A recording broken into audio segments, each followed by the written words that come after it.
Sejam todos muito bem-vindos a mais um Condomínio em Pauta.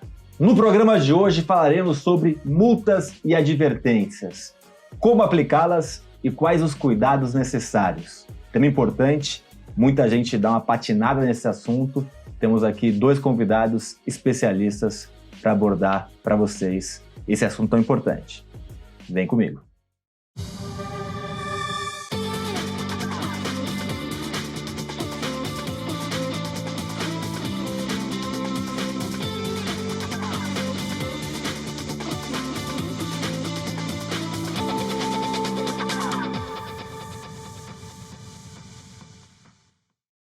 Os nossos convidados de hoje são dois síndicos profissionais de sucesso, dois síndicos 5 estrelas da Grande São Paulo, João Zanetti. João, muito bem-vindo ao nosso programa. Muito prazer. Uma honra estar aqui presente novamente com vocês. O prazer é nosso. E Eduardo Rubira. Eduardo, prazer enorme ter você aqui com a gente. O prazer é meu, Ricardo. Muito obrigado pelo convite. Eu que agradeço. Aproveito para agradecer os nossos patrocinadores, Repinte, especialista em restauração predial, Síndico Legal, portal de leis e gestão condominial, Gabor, a melhor formação de síndico profissional do Brasil, e Síndico 5 estrelas, que é o maior diferencial do segmento condominial, a certificação que faz você ter um up que muda totalmente o seu cenário. E a fila de espera para a próxima prova já está aberta, corra lá, aperte aqui no nosso link, clique, que você pode entrar na fila e já se inscrever para mudar a sua vida aí no setor condominial. João, começar com você. A gente falando em certificação Síndico 5 estrelas, a gente teve agora o último ciclo, 9º ciclo, em fevereiro agora, e uma da parte escrita é você aplicar uma multa ou uma advertência. E a gente vê que muita gente patina ainda sobre esse assunto. Ah, Ricardo, mas tem a administradora que faz, eu tenho um funcionário que faz. A responsabilidade é do síndico, sempre. Como que você, nos seus condomínios, costuma organizar essa parte de advertências e multas? É de fato um assunto que merece muita atenção. Porque talvez um dos principais problemas para um gestor é justamente a parte comportamental dentro dos condomínios. Então, invariavelmente, o síndico ele vai ter que lidar com essa questão da emissão de advertências e multas. Então, elas precisam ser feitas com muito critério. Normalmente, dependendo da complexidade do problema, sou eu mesmo quem redige a advertência ou a multa. Eu delego para as administradoras apenas aqueles casos mais comuns e mais simples. Quando se trata de um tema um pouco mais delicado, então eu prefiro que eu mesmo faça de uma forma bastante criteriosa. Eduardo, aqui ele separou em 2 pontos, e aí vale a pena citar que muitas vezes uma advertência ou uma multa mal aplicada, ela reverte contra o condomínio, né? Então nós temos casos, por exemplo, que me veio muito à memória, a questão de maconha, por exemplo. Aí a pessoa escreve, fumando, sei lá, não sei, a maconha ou algo ilícito, e você não pode acusar porque você sentiu o cheiro e redigir algo nesse sentido. Quais os cuidados aí iniciais para a gente passar para o nosso público? Seja advertência, ou mesmo uma multa, ou uma autuação que eu costumo praticar nos condomínios, que eu dou uma mudada no regulamento interno, né? Que eu acho que essa questão da advertência, primeira advertência, segunda é multa, segunda notificação, eu acho que acaba atrapalhando, porque a pessoa acaba cometendo um erro e dali 1 ano ela não comete esse mesmo erro e cai por terra essa advertência, você tem que advertir de novo mesmo num problema grave. Quando se trata, por exemplo, de drogas, a pessoa geralmente nem anota, não quer anotar no livro, não quer se expor. No Sim. livro ou mesmo no aplicativo, né, no portal, mas é complicado. Para começar, é uma questão criminal, né? Já tive casos de fumantes de maconha no condomínio, que você chama a polícia diz que não pode fazer nada. Ele está dentro do apartamento dele, eu não posso invadir, eu não posso fazer nada disso, mesmo que vocês permitam a minha entrada. Uma vez eu trouxe um delegado, já faz alguns anos, que ele falou, não me lembro exatamente, mas que o consumo de maconha não é um crime. O porte de maconha seria o crime, mas o consumo não é. Então, eles mesmos têm limitações, ainda mais por ser dentro da casa da pessoa, né? Sim, e aí quando chega para nós síndicos, que a gente tem que gerir isso, e temos que, eu digo sempre que na aplicação de qualquer advertência, você tem que ter uma análise, como o João falou, criteriosa, a gente tem que prestar atenção no que está fazendo. Por isso que eu também, como o João, prefiro eu mesmo emitir.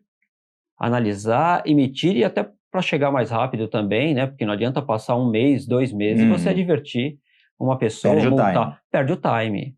Então ela já aprontou mais 2, 3 vezes depois disso. Então acho que tem que ter muito critério e entender se tem base no regulamento interno, convenção, ou às vezes a gente recorre ao Código Civil também. Quero falar sobre isso, mas quero saber primeiro a sua opinião. E aí, concorda, discorda da nossa opinião? O que você está achando do programa? Faça seu comentário, curta, deixe o seu like, compartilhe, vamos disseminar informação de qualidade. E estamos também nas principais plataformas de podcast. Nos assista, bloco 1, bloco 2, e temos também um extra especial nos podcasts. Então clique aí no extra, para quem está no podcast, já pode clicar. Para quem está no YouTube, vá para o podcast, tem aqui o link para você ver essa parte exclusiva. João, a questão da convenção. Muitas vezes a convenção nos limita, né? Então, tá descrito ali que você tem que fazer uma advertência verbal inicial, depois uma advertência por escrito. Daqui a pouco o cara teve 20 infrações para poder receber uma multa. Como lidar e como diferenciar ali a sua carteira de condomínios? Vocês têm vários condomínios, né? Como que vocês fazem para também não errar, né? Para ter um mapeamento do que pode ser feito e como lidar com essas situações, às vezes, que são pró a pessoa que tem um comportamento ruim. Na maioria dos casos, eu noto que a convenção era um pouco sucinta em relação à aplicação de advertências e multas. E, geralmente, o regulamento interno, ele regra melhor, mais detalhadamente, como essas notificações devem ser emitidas, né? Mas nós sabemos que nenhum documento, tanto a convenção quanto o regulamento interno, eles podem transpor o que a legislação diz. E o novo Código Civil, a Lei 14.000 de 2002, ela deixa bastante claro, né, no seu artigo 1336, que o condômino que não cumpre com as suas obrigações ou que ele usa mal a sua unidade de maneira a prejudicar o sossego, a salubridade ou os bons costumes, ele está sujeito a multa pecuniária. Então, esse é um artifício que o síndico tem à sua disposição. Mesmo que talvez a própria convenção, ela limite um pouco, né? Ele pode se valer do que está expresso para que, em casos graves, ele penalize a pessoa diretamente naqueles casos graves, né? E como já foi dito aqui, né, até o Eduardo comentou, você tem que agir de forma rápida para que aquilo não se torne um procedimento comum. E o condomínio todo seja penalizado por causa de ação de 1 ou 2 pessoas. Eduardo, essa questão inibitória, né, por parte da convenção, muitas vezes tem que ser ultrapassada, né? Porque o cara desce pelado no elevador, vai mandar fazer uma advertência verbal, por exemplo. Como que você trabalha isso quando realmente a pessoa passa do limite e você tem que aplicar uma multa direta? E aí depois a gente falar um pouquinho até sobre uma multa para condomínio social, que é um pouco mais complicado, que precisa de aprovação de 3/4 dos condôminos. Queria depois falar sobre esse assunto. Um caso grave como esse, eu acho que todos, né? De qualquer forma, felizmente ou infelizmente, o infrator, ele tem o direito a recurso. Então, pegando essa premissa, eu já tive uma orientação jurídica, até de um ex-juiz no passado, então eu tento mudar porque esse tipo de regra não é para convenção, é regulamento interno. Então, eu passei a mudar os regulamentos internos e aprovar numa questão de que você autue primeiro a pessoa, não dá advertência e não dá multa direto.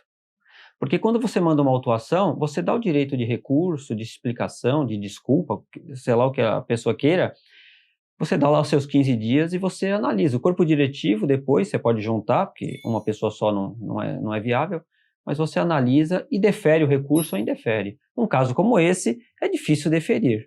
Mas um caso mais simples, que você percebe que foi sem querer, ou falta de instrução, né, um dependente, você acaba, e não sendo grave, você acaba deferindo.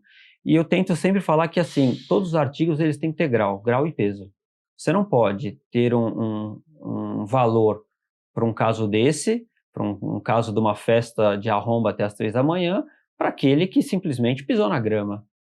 Então você consegue dosar isso e aí sim você aplicar uma autuação que pode virar multa ou não, né? E aí a sua residência ou não também. Então, eu acho que desse jeito a gente consegue disciplinar e não simplesmente onerar o infrator, né? Porque acho que o bem maior do condomínio nessa questão de multa não é arrecadar valores, né?